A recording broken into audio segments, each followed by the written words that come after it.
हरे कृष्णा। मैं नंद पत्नी एक बार फिर से आपको लेके जा रही हूँ बरसाना धाम। एक बार पहले भी मैं आपको लेकर जा चुकी हूँ और उस समय मैं गई थी नोएडा इस्कॉन वालों के साथ, यानी कि बजरंगी प्रवृत्ति ग्रुप के साथ, जो कि मेरे शिक्षा गुरु हैं। अभी आज जो हम जा रहे हैं वो हो जा रहे हैं दिल्ली इस्कॉन वालों के साथ। बहुत ही मज़ा आने वाला है। बरसाना कवर करेंगे, नंदगांव जाएंगे, उसके बाद हम जाएंगे राधाकुंड। हरि बोल। तो चलिए आप मानसिक दर्शन कीजिए और मैं आपको बहुत सारे दर्शन करवाने वाली हूँ। Get ready. अभी आप देख सकते हैं कि हम लोग रुके हैं एक स्टॉपेज पर बीच में। लगभग हम लोग चले थे 5:30 बजे के करीब और अभी यहाँ पर नाश्ता पानी हो रहा है एक ढाबे पर। मंदिर से ही प्रसादम बनाकर लाया गया था, आलू के परांठे और चाय कॉफ़ी जो है वो डीकैफिनेटेड है इस्कॉन वाली। वही हम पियेंगे और वो रही हमारी बस, उसी में हम जा रहे हैं। लगभग 60 के करीब यात्री होंगे। देखते हैं, मैं खाने वाली हूँ आलू का पराठा, अचार और साथ में दही, चाय कॉफ़ी भी है। अभी रुक के वो मैं पीऊँगी।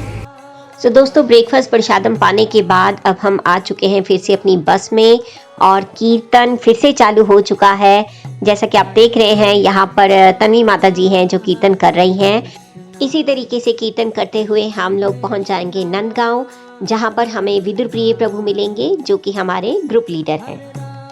हरे कृष्णा। तो हम लोग पहुंच चुके हैं नंदगांव और यहाँ पर हमें विदुर प्रिय प्रभु मिल चुके हैं, जिनके साथ हम आगे बढ़ेंगे।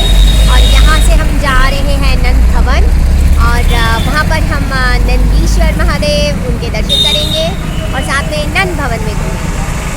दोस्तों, जैसा कि मैं आपको पहले भी बता चुकी हूँ कि नंद भवन नंदीश्वर पर्वत पर स्थित है और नंदीश्वर पर्वत स्वयं महादेव हैं। जब उन्होंने देखा कि गोवर्धन पर गिरिराज है जो कि भगवान की लीलाओं का आनंद लेते हैं, तो महादेव ने भी बहुत तपस्या की और भगवान कृष्ण से वरदान दिया कि वो नंदीश्वर पर्वत के रूप में नंदगांव में स्थित रहेंगे, जहाँ पर भगवान अपनी लीलाएं करेंगे और वो इसी तरीके से गोपियों की चरण रज भी ले पाएंगे। आप देख सकते हैं कैसे हम ऊंचाई की तरफ बढ़ रहे हैं। बिल्कुल टॉप पर जाकर नंद भवन है।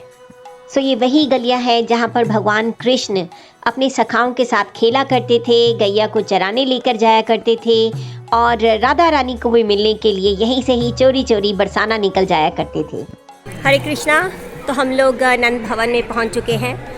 आप देख सकते हैं कितना ही अद्भुत मंदिर है ये, बहुत ही सुंदर और बहुत ही प्यारा आर्किटेक्चर है इसका। पूरा महल लगता है, महल।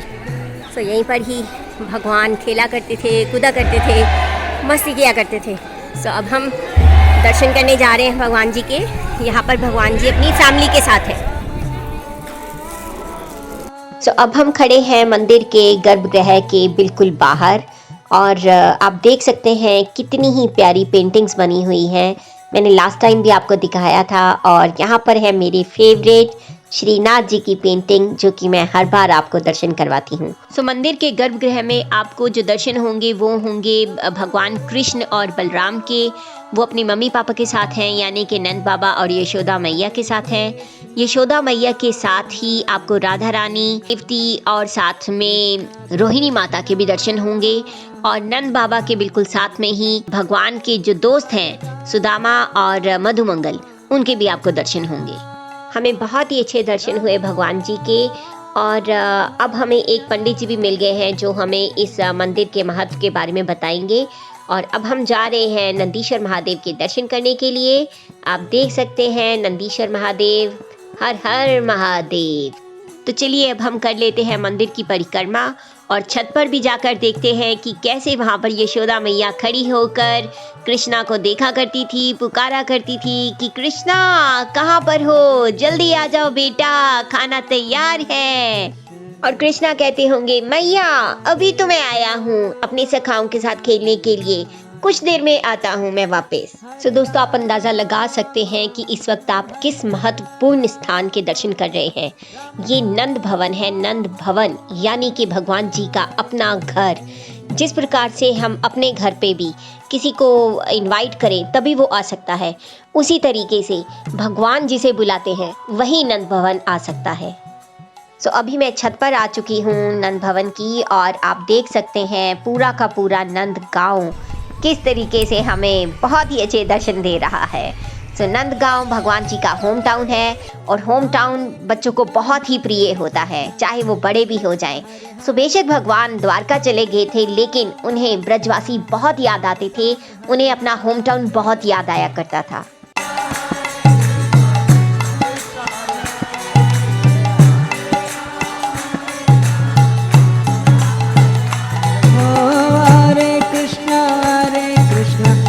कृष्ण हरे हरे हरे राम राम राम हरे हरे।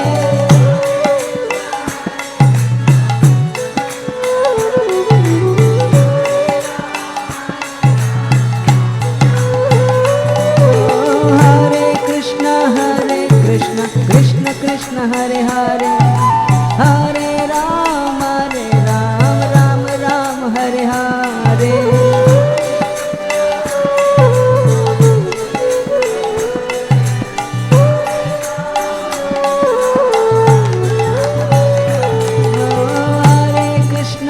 तो दोस्तों नंद भवन के दर्शन करने के बाद अब हम जाएंगे बरसाना।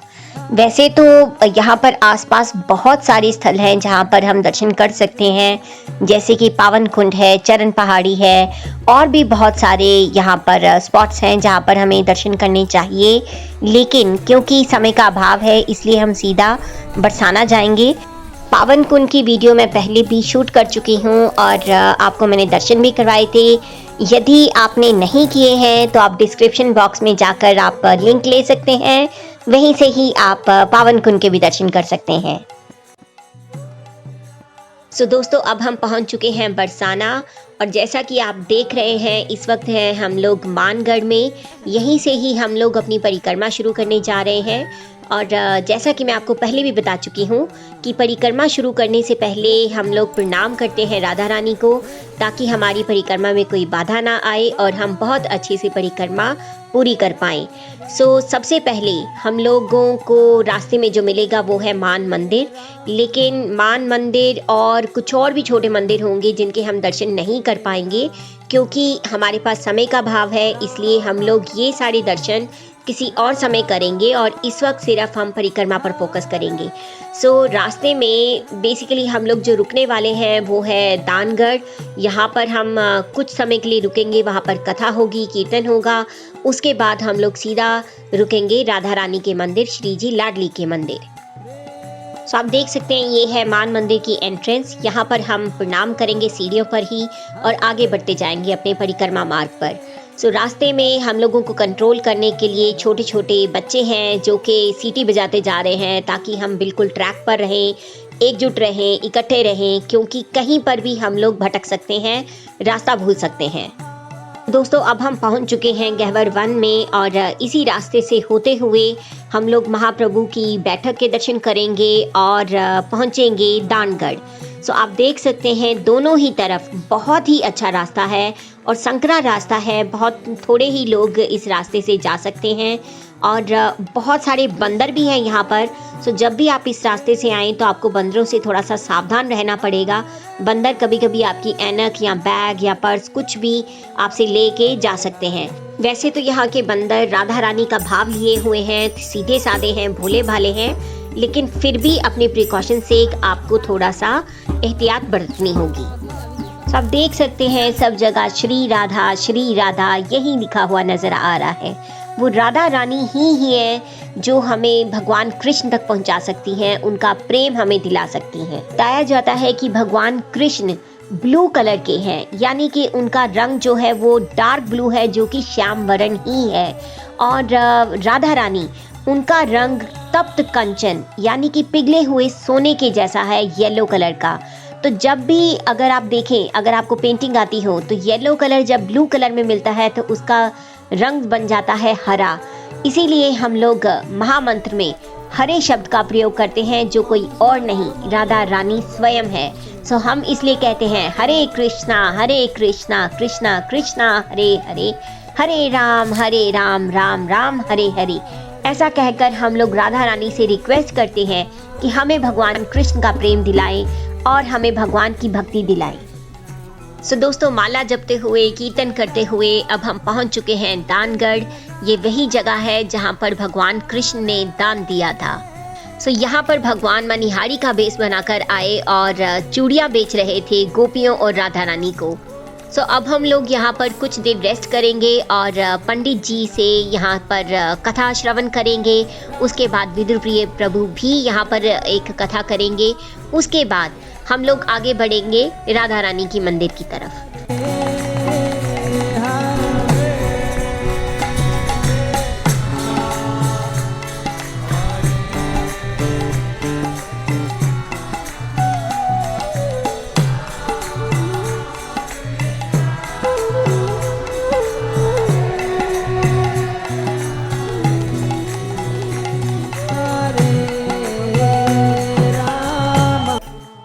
उनको मटकी फोड़ी। तो एक दिन ज्यादा अति है तो सबरी गोपी परेशान है और परेशान है कि राधा रानी के पास गई और कही, हे राधा रानी, आपको कन्हैया ऐसे ऐसे परेशान करे, माखन खावे को ठीक पर मटकी फोड़ दे। यह बात है किशोरी जी गुस्सा है गए, किशोरी जी गुस्सा है के मानगढ़ पे विराजमान रह गई। अब ठाकुर जी राधा रानी से कैसे मिलते? तो राधा रानी जो थी वो राजा की पुत्री थी।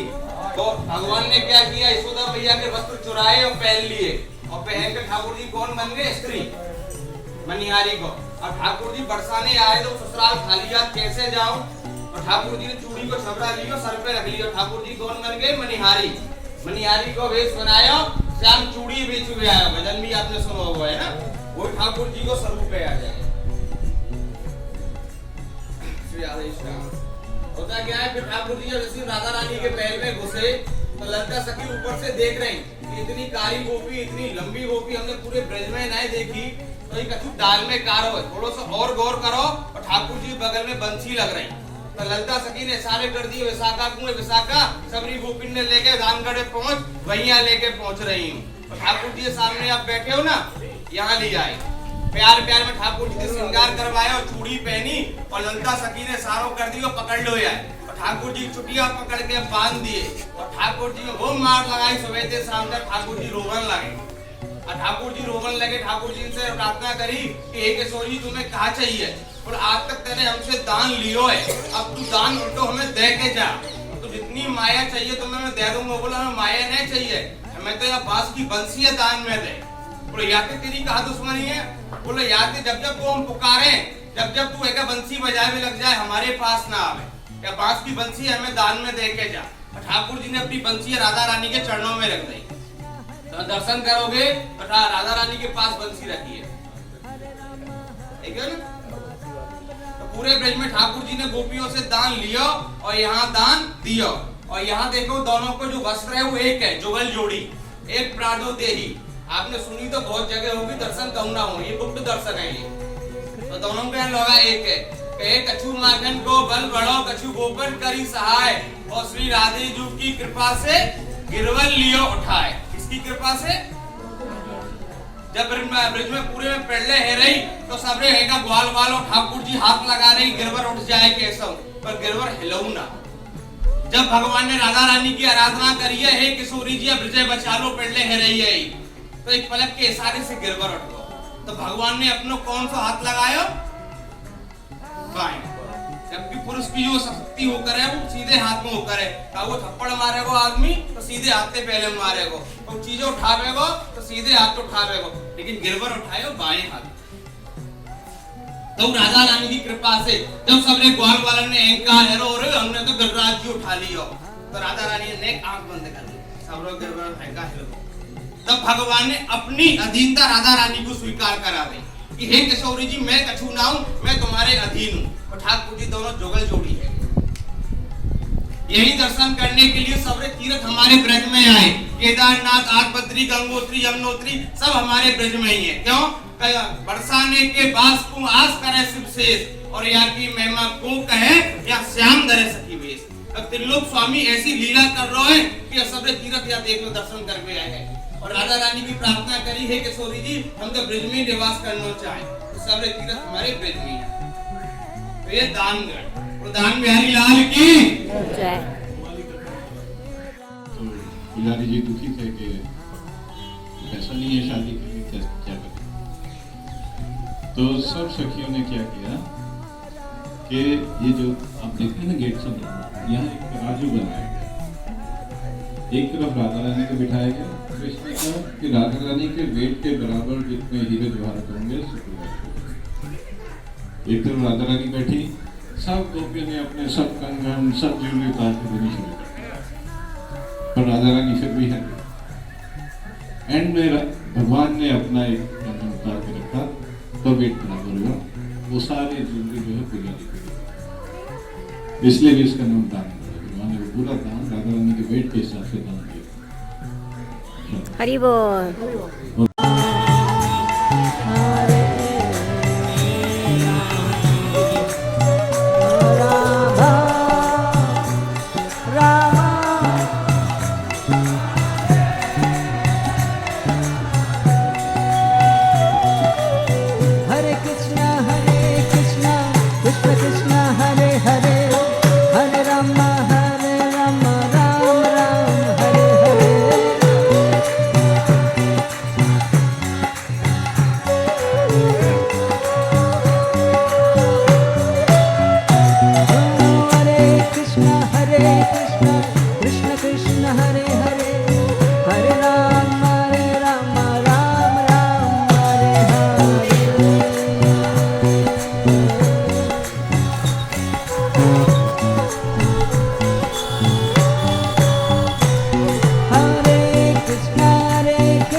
तो दोस्तों फाइनली हम लोग पहुंच चुके हैं राधा रानी के मंदिर यानी कि श्री जी मंदिर, लाडली के मंदिर।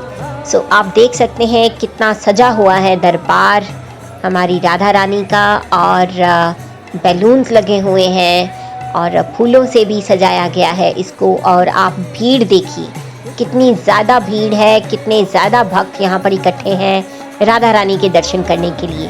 सो हम लोग भी इन्हीं में ही शामिल हो चुके हैं। अभी कुछ देर के लिए राधा रानी के दर्शन बंद हैं, लगभग 5-6 मिनट के बाद ही खुलेंगे दर्शन।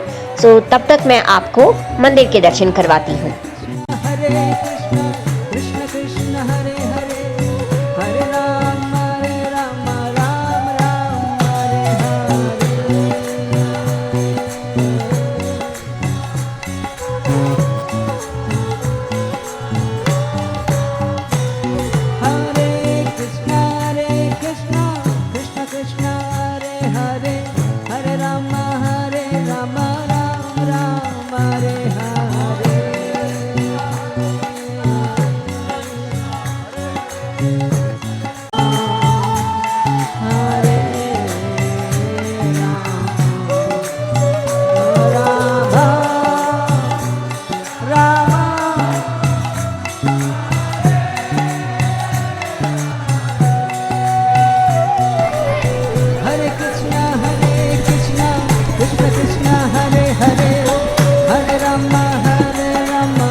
तो दोस्तों बहुत ही अच्छे दर्शन हुए मुझे, लेकिन बहुत ही स्ट्रिक्टनेस थी इसलिए मैं वीडियोग्राफी नहीं कर पाई दर्शन की।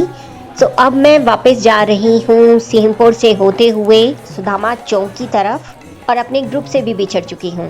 सो जैसा कि हमारे ग्रुप में बताया था, व्हाट्सएप ग्रुप में, कि हम लोग सारे इकट्ठे होंगे माता के गौशाला पर, तो हम लोग वहीं पर ही सारे एकत्रित होंगे प्रसादम पाने के लिए। तो मैं उसी तरफ ही बढ़ती जा रही हूँ। सो रास्ते में सांकरी खोर आएगा, मोर कुटीर आएगी, उसके भी मैं आपको दर्शन कराऊंगी। बहुत ज़्यादा दर्शन नहीं करवा पाऊंगी क्योंकि जो मेरा कैमरा है उसकी भी बैटरी बहुत ही लो हो चुकी। सो अब मैं पहुँच चुकी हूँ सांकरी खोर, जहाँ पर भगवान गोपियों से टैक्स वसूला करते थे और उनको तंग किया करते थे। वो उन्हें कहा करते थे कि तुम लोग इस रास्ते से तभी जा सकती हो जब तुम मुझे टैक्स दोगी, और वो टैक्स होगा माखन, दूध, दही, जो भी तुम लाई हो वो तुम्हें मुझे देना होगा। सो इसी पहाड़ी पर यानी कि सांकरी खोर पर ही आप देखेंगे कि भगवान के चिन्ह भी हैं। यहाँ पर भगवान के हाथों के चिन्ह, चरण चिन्ह यहाँ पर छपे हुए हैं। आम आदमी से तो यहाँ से निकलना बहुत ही मुश्किल हो जाता है, लेकिन जो गोपियाँ रह ब्रज की, उनको चलने में यहाँ पर कोई भी परेशानी नहीं होती। वो बिल्कुल तेज़ी से यहाँ से निकलती हैं, मटकियाँ सर पर रखे हुए। तो बरसाना के बच्चों की मदद लेते हुए मैं पहुँच चुकी हूँ माता की गौशाला पर। यहीं पर ही बाकी भक्तों की मैं वेट करूँगी और यहीं पर ही हमारा प्रसादम भी होगा।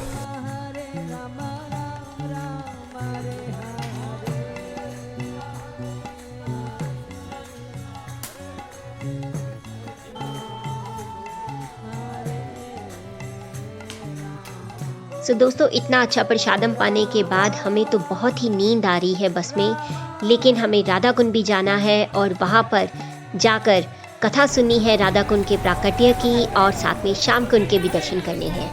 अभी आप देख सकते हैं हम लोग राधा कुंड पहुँच चुके हैं और कैसे सब दुकानें सजी हुई हैं, और इस वक्त हम कर रहे हैं राधा कुंड की परिक्रमा। बीच बीच में राधा कुंड के हमें दर्शन हो रहे हैं, और जहाँ पर भी मुझे दर्शन होते हैं वहीं पर ही मैं रुक के थोड़ी सी वीडियोग्राफी ज़रूर करती हूँ। मुझे राधा कुंड बहुत ही अच्छा लगता है। यहाँ आने के लिए मैं बार बार राधा रानी से प्रार्थना करती रहती हूँ कि मुझे राधा रानी बुलाए और मैं यहाँ पर आकर दीपदान करूँ, यहाँ पर आकर आरती करूँ।